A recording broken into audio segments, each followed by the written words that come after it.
মোৰ আজিৰ এই ভিডিঅ'টো হ'ল মোৰ দাদা আৰু ভাইটিসকলৰ কাৰণে। যদি মোৰ দাদা আৰু ভাইটিক যদি কোনোবা মহিলাই কোনোবা ছোৱালীয়ে যদি ৰাস্তাত এক চৰ মাৰে, তেতিয়া মোৰ দাদা আৰু ভাইটিসকলে কি কৰিব আপোনালোকে প্ৰথমতে মোক কমেণ্ট কৰি জনাওক। যদি ছোৱালী এজনীয়ে চৰ মাৰা লগালগ আপুনিও যদি উল্টাই চৰ মাৰিম বুলি ভাবিছে, তেন্তে আপুনি বিৰাটে ভুল ভাবিছে।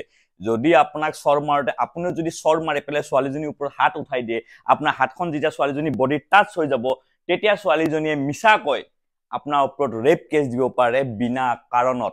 আপোনাক বিনা কাৰণত চৰ মাৰিলে আৰু তাৰ পাছত বিনা কাৰণত আপোনাৰ ওপৰত ৰেপ কেছো দি দিলে। আপোনাক যদি বিনা কাৰণত কোনোবা ছোৱালীয়ে যদি চৰ মাৰে, তেতিয়া আপুনি উল্টাই কেতিয়াও ছোৱালীজনীক চৰ মাৰি নিদিব। এইটো মোৰ ৰিকুৱেষ্ট মোৰ ভাইটি আৰু দাদাসকলৰ কাৰণে। যদি আপোনাক কোনোবা ছোৱালীয়ে চৰ মাৰে, আপুনি হয়তো থানাত গৈ পেলাই তেওঁৰ ওপৰত FIR দিব পাৰে, কাৰণ একৰ্ডিং টু সেকশন 115 অফ ভাৰতীয় ন্যায় সংহিতা, যদি কোনোবা ল'ৰা হওক বা ছোৱালী হওক আপোনাক যদি চৰ মাৰে, তেতিয়া তেওঁৰ 1 বছৰলৈকে জেল হ'ব পাৰে।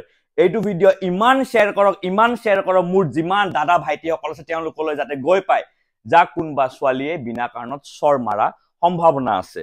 দৰকাৰী ভিডিঅ' শ্বেয়াৰ কৰি দিব। জয় অসম।